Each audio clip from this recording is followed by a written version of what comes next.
You ever been somewhere so far from everything, where the silence presses in from every direction, filling the spaces between your thoughts?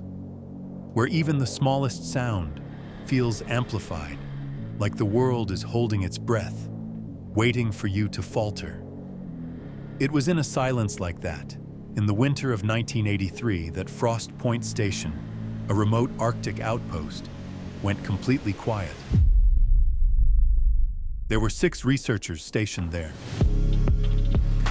When a search team finally arrived, they found only one man wandering alone in the snow, frostbitten, disoriented, almost completely naked. As rescuers carried him back to warmth, Andre whispered broken pieces of his story, and from those fragments, a chilling truth began to take shape. This was no ordinary survival tale. This was the story of the silence at Frost Point Station. Andre and the team arrived in early October 1983. Their mission was simple on paper: monitor ice cores, track climate patterns, maintain communication with the mainland. Each researcher had their strengths and the kind of weaknesses that the dark loves to find. Rebecca, the meticulous glaciologist, needed control. Every detail mattered to her, every number precise. Tom, the communications specialist, dreaded silence. He clung to outside voices, afraid of being cut off.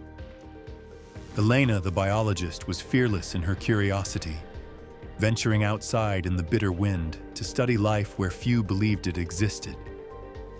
Marcus, the engineer, trusted logic above all, yet the emptiness gnawed at his reason. James, the meteorologist, loved storms, perhaps too much, watching the horizon for hours as if waiting for it to answer back. Andre, the expedition's surveyor, was cautious and quiet. He mapped the land with careful precision, noticing everything others overlooked. The first weeks were ordinary. Routine tasks, shared meals, laughter echoing against steel walls. But unease crept in. Creaks in the walls, shadows moving where no shadows should be. And always, beneath the wind, a faint vibration, a low hum carried on the ice, like the station itself was listening. Andre remembered the first night the silence truly settled. He sat by the frosted window, watching snow twist through the blackness. He thought he saw figures moving, not reflections, not tricks of the eyes, something else. As weeks passed, isolation deepened. Equipment failed, radios crackled, then died. Batteries drained without cause. Thermometers swung violently between extremes. The cold wasn't just outside anymore. It seeped into their thoughts, slowing them, twisting them, reshaping perception. Rebecca obsessed over ice samples, charting phantom patterns, her handwriting frantic, unreadable. Tom filled the airwaves with endless broadcasts, answering voices that weren't there. Elena wandered outside more often, coming back with frostbitten skin and eyes wide, whispering of movements no one else could see. Marcus paced the halls, muttering equations, convinced the storm was a puzzle that, if solved, would free them. James stared into the blizzard as if it were alive, describing it as though it had moods, even intent. Andre watched, powerless, as their minds fractured. His own dreams grew sharp, bleeding into waking hours. Every groan of the walls, every gust of wind, every flickering shadow felt deliberate. The station no longer felt like shelter. It felt like a crucible testing them. And then came the disappearances. Elena walked into the storm one morning, saying she needed to verify a sample. She never returned. Tom left to fix a relay tower. His tracks vanished into white. Rebecca disappeared from her lab, her notebook left open mid-sentence. Marcus wandered into the snow, silent, and James. James followed last, eyes locked on the storm, as if answering its call.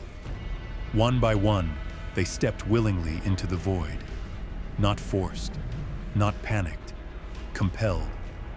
Andre was the last, alone, listening to the silence that had claimed them. Each colleague's weakness, control, contact, curiosity, logic, obsession had been sharpened, exploited, drawn outward. Andre was left with their echoes, alone in a hollow shell of memory. The storm swelled into a living thing. Whiteout erased the horizon. Winds screamed against the walls, day and night merging into an unbroken howl. Andre began to glimpse shapes in the drifting snow, humanoid, flickering at the edges of sight. Never solid, never still. Watching. The day Andre left the station, the storm reached its peak. Temperatures had plummeted. Inside, his body burned with phantom heat. Hypothermia's final cruelty. He began to undress. One glove, then another. Jacket. Each piece falling into snow like a strange offering. He thought he was freeing himself, escaping. But in truth, he was surrendering. The storm hadn't just consumed bodies. It had whispered to their minds first, feeding on what made them human. And now, it whispered to him. Andre walked into the void. Hours, maybe days, he couldn't tell. Every crunch of snow echoed, as if footsteps followed just behind. Eyes pressed on him, unseen. The silence had become alive.